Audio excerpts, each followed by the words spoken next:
आमतौर पर जब भी हम किसी प्राकृतिक आपदा या बाढ़ की खबर अखबारों में पढ़ते हैं तो वो बस एक गणित के सवाल जैसी लगती है ना? हाँ बिल्कुल, एक सूखे आंकड़े की तरह। सही कहा। मतलब कितने लोग बेघर हुए, कितने मकान गिरे, कितना नुकसान हुआ, ये सब हम एक सुरक्षित दूरी से देखते हैं। हमारे और उस तबाही के बीच वो अखबार के कागज या टीवी स्क्रीन की एक दीवार होती है। और हम अपनी सुबह की चाय पीते हुए इसे पढ़ लेते हैं। हाँ, थोड़ी बहुत संवेदना जताते हैं, अरे बुरा हुआ बोलते हैं और फिर अपनी रोजमर्रा की जिंदगी में वापस लौट जाते हैं। देखिए ये एक बहुत ही इंसानी रवैया है। मतलब जब तक कोई खतरा हमारे अपने दरवाजे पर दस्तक नहीं देता, हमारा दिमाग उसे बस एक अमूर्त घटना मानता है, एक थ्योरी की तरह। बिल्कुल। पर सोचिए, मैं यही सोच रही थी कि क्या हो जब वो सुरक्षित दीवार अचानक ढह जाए, जिस बाढ़ की खबरें आप उम्र भर दूसरों के लिए लिखते रहे हों, वही बाढ़ अचानक आपके अपने घर में घुसने लगे। कब तो सारा नजरिया बदल जाता है। हाँ, तो आज की हमारी इस डीप डाइव में हम जिस स्रोत सामग्री पर चर्चा कर रहे हैं वो कोई आम दस्तावेज नहीं है। हम मशहूर साहित्यकार फणीश्वर नाथ रेणु जी के संस्मरण इस जल प्रलय में का विश्लेषण कर रहे हैं। जो कि अगर मैं सही हूं तो 1967 की पटना बाढ़ का आंखों देखा हाल है। जी बिल्कुल। लेकिन सच कहूं तो ये सिर्फ पानी के शहर में घुसने की कहानी नहीं है। ये इस बात का बहुत ही चुभने वाला पर्दाफाश है कि कैसे मौत को एकदम सामने देखकर हमारी सारी इंसानियत, हमारा दिखावा सब सतह पर आ जाता है। और यही बात इस संस्मरण को एक साधारण रिपोर्टिंग से अलग बनाती है। मतलब ये एक तरह का कह सकते हैं कि मनोवैज्ञानिक अध्ययन है। हाँ, ह्यूमन नेचर का। बिल्कुल। ये दिखाता है कि जब इंसान के सिर पर साक्षात मौत मंडरा रही होती है ना, तो उसके भीतर का वो जो छद्म आवरण है वो कैसे गिरता है और समाज के अलग-अलग वर्ग कैसे रिएक्ट करते हैं। इस डीप डाइव का हमारा मुख्य लक्ष्य भी यही समझना है कि जब एक व्यक्ति जिसने हमेशा आपदाओं को एक दर्शक की तरह देखा हो, वो खुद उस पानी से घिर जाता है, तो उसका नजरिया कैसे पलटता है।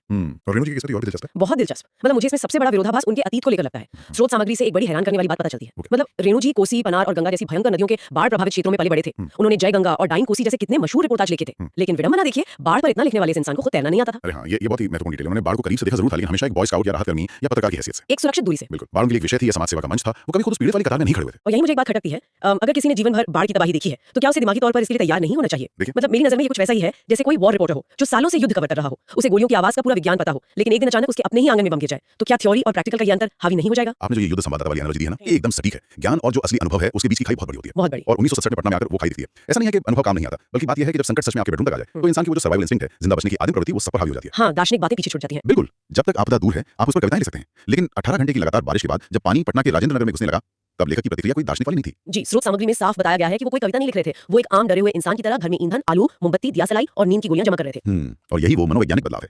आलू और नींद की गोलियां, मतलब ये डर का सबसे आदिम और सच्चा रूप है। नींद की गोलियां या कंपोस्ट की गोलियां जिसे वो कहते हैं, ये तो सीधा पैनिक दिखाता है। हाँ, संकट के समय इंसान अपनी सारी बौद्धिकता भूलकर बुनियादी जरूरतों तक सिमट जाता है। वो महान पत्रकार से महज एक डरे हुए गृहस्थ में बदल जाता है। अच्छा, ये डर तो फिर भी मुझे समझ आता है, लेकिन स्रोत सामग्री में यहाँ से जो दृश्य सामने आता है, वो मुझे मतलब मैं कहूंगी कि मुझे सबसे ज्यादा चौंकाता है, थोड़ा विचलित भी करता है। आप किस दृश्य की बात कर रही हैं? जब पानी पटना शहर में घुसने लगता है, मतलब लोगों की जो प्रतिक्रिया है वो लेखक के इस डर से बिल्कुल उलट है। लेखक अपने कवि मित्र के साथ कॉफी हाउस की तरफ जाते हैं, देखने की पानी कहां तक पहुंचा है। वहां वो देखते हैं कि पानी एक मोटे रस्सी की शक्ल में गेरुआ झाग लिए हुए तेजी से आ रहा है। रेणु जी इसे क्या कहते हैं, मृत्यु का तरल दूध कहते हैं। वो इतने खौफजदा हैं कि अनजाने में ही उनके हाथ जुड़ जाते हैं। और उनका ये आतंक बहुत स्वाभाविक है, क्योंकि उन्होंने अतीत में पानी की ताकत देखी है। लेकिन पटना की आम जनता, उनके व्यवहार ने मुझे सच में उलझा दिया। वहाँ खौफ की जगह एक अजीब तरह का उत्सव का माहौल है। हाँ, वो पिकनिक वाला माहौल। लोग रिक्शा, स्कूटर पर लदकर पानी देखने निकल पड़े हैं। ऐसे जा रहे जैसे कोई मेला लगाओ। स्रोत में लिखा है कि गांधी मैदान में हजारों की भीड़ ऐसे खड़ी है जैसे दशहरे के दिन रामलीला के रथ का इंतजार कर रहे हो। ये सच में अजीब लगता है सुनने में, है ना? क्या हम इंसान इतने संवेदनहीन हो सकते हैं कि तबाही को भी एक तमाशा बना लें, या इसके पीछे मतलब कोई और मनोवैज्ञानिक कारण है? देखिए ये महज संवेदनहीनता नहीं है। मनोविज्ञान में इसे ऐसे देखा जाता है कि जब खतरा बर्दाश्त से बाहर हो जाता है, तो हमारा दिमाग खुद को बचाने के लिए एक पर्दा डाल लेता है। अच्छा, एक डिफेंस मैकेनिज्म की तरह। बिल्कुल, मानव मस्तिष्क अत्यधिक खतरे को कई बार सीधे तौर पर प्रोसेस ही नहीं कर पाता। जब तक मौत का पानी सीधे हमारे गले तक नहीं आता, तब तक दिमाग उसे एक तमाशा ही मानता है। ये दहशत से बचने की एक ढाल है। हाँ। लेकिन वो नाव वाला दृश्य, स्रोत सामग्री में एक जगह जिक्र है कि युवाओं का एक समूह नाव पर सवार है और उस भयंकर पानी के बीच वो स्टोव जलाकर एस्प्रेसो कॉफी बना रहे हैं। हाँ, नेस्कैफे की कॉफी बना रहे थे। और एक लड़की आराम से कोई मैगजीन पढ़ रही है, और सबसे बड़ी बात, फुल वॉल्यूम में ट्रांजिस्टर पर गाना बज रहा है, हवा में उड़ता जाए मोला लाल दुपट्टा मलमल का।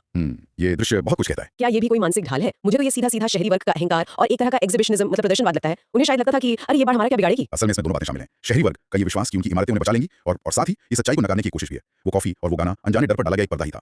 Make sense. आप देखिए ना, जैसे ही पानी का वेग बढ़ता है और कुछ स्थानीय लड़के उनकी नाव पर फप्तियां कसते हैं, उनका वो सारा दिखावा, वो जो एग्जिबिशनिज्म था, वो तुरंत गायब हो जाता है। उनके चेहरे सफेद पड़ जाते हैं। हाँ, छद्म आवरण हट जाता है। तो लेखक का वो आतंक और उन युवाओं का वो झूठा उत्सव, ये दोनों ही उस मृत्यु के तरल दूध से निपटने के बस अलग अलग मानवीय तरीके थे। एक डर को स्वीकार कर रहा था, दूसरा डर को छुपाने का नाटक। ये कंट्रास्ट वाकई सोचने पर मजबूर करता है। लेकिन ये तमाशा देखने की जो प्रवृत्ति है ना, ये हमें समाज के एक बहुत ही कड़वे सच की तरफ भी ले जाती है। वो कैसे? स्रोत सामग्री में इन तमाशाबीन लोगों से हटकर समाज के उस वर्ग की भी बात की गई है जो असल में इस आपदा का दंश झेलता है। और वहाँ एक कोट है जो मतलब सीधे दिल में चुभता है। आप उस ग्रामीण व्यक्ति के तंज की बात कर रही हैं? जी, जब पटना के बाबू लोग पानी देखने का मजा ले रहे थे, तब भीड़ में से एक आम ग्रामीण व्यक्ति तंज कसता है कि जब दानापुर डूब रहा था तो पट्टियां बाबू लोग उलटकर देखने भी नहीं गए। अब बूझो। ये पंक्ति अपने आप में पूरे समाज का आईना है। बिल्कुल। ये स्पष्ट करता है कि आपदाएं केवल ज्योग्राफिकल या भौगोलिक घटनाएं नहीं होती, वो समाज में पहले से मौजूद खाइयों और असमानताओं को उभार कर रख देती हैं। दानापुर और पटना का फर्क। हाँ, दानापुर एक ऐसा इलाका था जहाँ का दर्द पटना के शहरी वर्ग तक पहुंचा ही नहीं, और जब वो तबाह हो रहा था तो इन शहरी सुविधाभोगी लोगों को कोई परवाह नहीं थी। अब जब पानी शहर में घुसा है, तो वही ग्रामीण वर्ग कह रहा है कि अब तुम्हें हमारी पीड़ा का एहसास होगा। क्या ये हमें ये नहीं बताता कि आपदाएं हमें एकजुट करने के बजाय हमारे बीच की दूरियों को और गहरा कर देती हैं? कुछ हद तक हाँ। मतलब देखिए, एक तरफ ये शहर का वर्ग है जो दूसरों की तबाही पर झांकने भी नहीं जाता, और दूसरी तरफ स्रोत सामग्री में एक बहुत ही मार्मिक घटना है, एक फ्लैशबैक है। क्या आप 1949 की महानंदा नदी की बाढ़ वाले उस वाकये पर थोड़ी रोशनी डालेंगे? वो कुत्ते वाला किस्सा, वो दृश्य तो मानवीय सहानुभूति और आत्मीयता का चरम उदाहरण है। जी प्लीज बताइए श्रोताओं को। होता क्या है कि 1949 में रिलीफ की एक नाव एक बाढ़ग्रस्त गांव पहुंचती है। वहां एक बीमार नौजवान को नाव पर चढ़ाया जाता है, लेकिन अचानक उसका कुत्ता भी उसके पीछे पीछे पानी में तैरता हुआ आ जाता है। अब रिलीफ दल के डॉक्टर साहब कुत्ते को देखकर घबरा जाते हैं। वो कहते हैं कि इसे नाव से भगाओ। इस पर वो नौजवान बिना एक पल सोचे छपाक से वापस बाढ़ के गहरे पानी में कूद जाता है। बाप रे। और वो कहता है हमारा कुत्ता नहीं जाएगा तो हम भी नहीं जाएगा, और उसके पीछे पीछे वो कुत्ता भी पानी में कूद जाता है। ये किस्सा मुझे भीतर तक झकझोर देता है। मतलब आप तुलना कीजिए, एक तरफ वो ग्रामीण नौजवान है जो एक जानवर के लिए अपनी जान दांव पर लगा देता है, और दूसरी तरफ वो शहरी बाबू लोग हैं जो अपने ही पड़ोसी इंसान के डूबने पर देखने नहीं गए। ये संवेदनशीलता का बहुत बड़ा अंतर है, और यहाँ तक सिर्फ जानवरों के प्रति प्रेम तक सीमित नहीं है, ये उन हाशिए पर खड़े लोगों की ताकत, उनके रेजिलियंस को भी सामने लाता है। हाँ, उनकी जिजीविषा को। आपको मुसहरों की बस्ती वाला वाकया याद है? हाँ। परमान नदी की बाढ़ का? हाँ, वो भी कम हैरान करने वाला नहीं है। मतलब जहाँ लोग चूहे खा रहे थे। बिल्कुल, मुसहरों की पूरी बस्ती हफ्तों से बाढ़ के पानी से घिरी थी, खाने को अन्य का एक दाना नहीं था। वो लोग चूहों और मछलियों को बस आग में झुलसा कर खा रहे थे। लेकिन जब लेखक और उनकी टीम वहां पहुंचती है तो वो क्या देखते हैं? किसी ऊंचे मचान पर बलवाही नाच हो रहा है, एक आदमी लाल साड़ी पहनकर दुल्हन का नाटक कर रहा है, ढोलक बज रही है, और वो भूखे प्यासे लोग उस कीचड़ और बदबूदार पानी के बीच खिलखिलाकर हंस रहे हैं। हाँ। मैं यही सोच रही थी कि क्या ये भी उन नाव वाली युवाओं जैसा कोई दिखावा था? क्या वे भी डर छुपाने के लिए कोई प्रदर्शन कर रहे थे? नहीं, दोनों में जमीन आसमान का फर्क है। नाव वाले युवाओं का वो कॉफी पीना एक झूठा सुरक्षा बोध था, लेकिन मुसहर बस्ती का वो नाच जिंदगी का मौत पर एक विजय गीत था।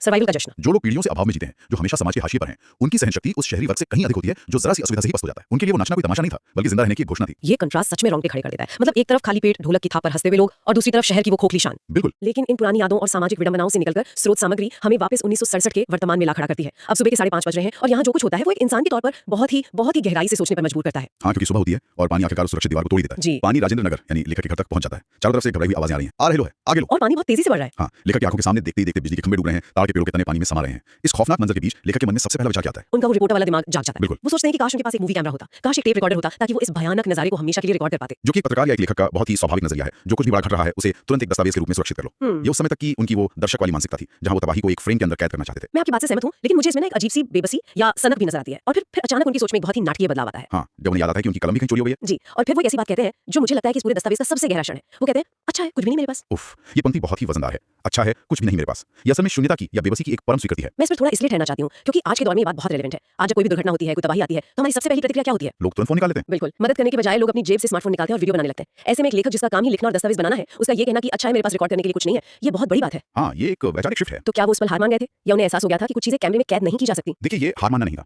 ये प्रकृति के सामने मनुष्य के पूर्ण समर्पण का क्षण था। जब आप तबाही की विशालता को साक्षात अपने सामने देखते हैं ना, जब पानी आपके अपने पैरों को छूने लगता है, तब कला, लेखन या कैमरे का मोह बहुत ही बौना लगने लगता है, व्यर्थ लगने लगता है। बिल्कुल। लेखक को ये गहरा एहसास हो जाता है कि इस प्रलयंकारी शक्ति के सामने उनके कैमरे या कलम की कोई औकात नहीं है। दस्तावेज बनाने की इच्छा तब तक होती है जब आप सुरक्षित हों, बाहर खड़े हों। लेकिन जब आप खुद उस तबाही का हिस्सा बन चुके हों, तो उस पल को जीने और उस विभीषिका के सामने अपनी लघुता को स्वीकार करने के अलावा कोई विकल्प नहीं बचा। तो क्या हम ये मान लें कि वो जो अच्छा है कुछ नहीं है वाली भावना है, वो असल में उनके भीतर बैठे उस दर्शक या रिपोर्टर की मौत थी और एक निहत्थे इंसान के रूप में उनका पुनर्जन्म था? ये बहुत ही सटीक व्याख्या है। बिल्कुल, वो दर्शक से भुक्तभोगी बनने की पूरी यात्रा का चरम बिंदु था। अब कोई दर्शक नहीं था, कोई रिपोर्टाज नहीं लिखा जा रहा था, बस असीम प्रकृति थी और उसके सामने एक निहत्था इंसान। ये इंसानियत का सबसे आदिम रूप है। हाँ, बिल्कुल। ये सफर वाकई झकझोर देने वाला है। अगर हम आज की इस चर्चा के सभी पहलुओं को समेटें तो फणीश्वरनाथ रेणु का ये संस्मरण महज बाढ़ का विवरण नहीं रह जाता। बिल्कुल नहीं। इस स्रोत सामग्री ने ये स्पष्ट कर दिया है कि बाढ़ का पानी जब शहर में घुसता है तो वो केवल सड़कों पर नहीं भरता, वो हमारे समाज के खोखलेपन को, हमारे दिखावे को और दूसरों के दर्द के प्रति हमारी संवेदनहीनता को भी सतह पर खींच लाता है। और साथ ही वो उन हाशिए पर खड़े ग्रामीण लोगों की उस हार न मानने की क्षमता को भी सामने लाता है, जो उस कीचड़ में भी जीवन के गीत गा सकते हैं और एक कुत्ते की जान बचाने के लिए मौत के मुंह में कूद सकते हैं। सही बात है। ये दस्तावेज हमें याद दिलाता है कि आपदा के समय समाज की असलियत छुपती नहीं है, बल्कि वो शीशे की तरह और साफ दिखने लगती है।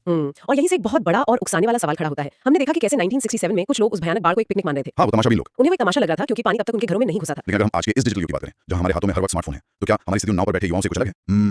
ये एक गहरा सवाल है। मतलब आज दुनिया भर की आपदाएं, त्रासदियां और युद्ध हमारी स्क्रीन पर बस एक स्वाइप की दूरी पर होते हैं। हम उन्हें भी तो ऐसे ही देखते हैं ना, एक वायरल वीडियो की तरह। बिल्कुल, हम बस स्क्रॉल करते जाते हैं। हाँ, हम उस तबाही को स्क्रीन पर देखते हैं, उसे लाइक करते हैं, शायद शेयर करते हैं और बस कुछ ही सेकंड में किसी दूसरे फनी या मनोरंजक वीडियो की तरफ आगे बढ़ जाते हैं, जैसे कि वो हमारे लिए कोई एंटरटेनमेंट हो। बिल्कुल। तो ये एक ऐसा विचार है जो श्रोताओं को अपने साथ लेकर जाना चाहिए। क्या हमारी इस तकनीकी प्रगति ने सच में हमें एक दूसरे से जोड़ा है, या फिर उसने हमें असल मानवीय संवेदनाओं से इतना काट दिया है कि हम बस एक स्थायी तमाशाबीन बनकर रह गए हैं? Permanent spectators. हाँ, क्या हमारे अंदर का वो इंसान जो कभी दानापुर के डूबने पर या किसी कुत्ते के लिए दर्द महसूस करता था, वो कहीं उन चमकती हुई स्क्रीन के पीछे हमेशा के लिए खो गया है? ये सच में अकेले में बैठकर सोचने वाली बात है।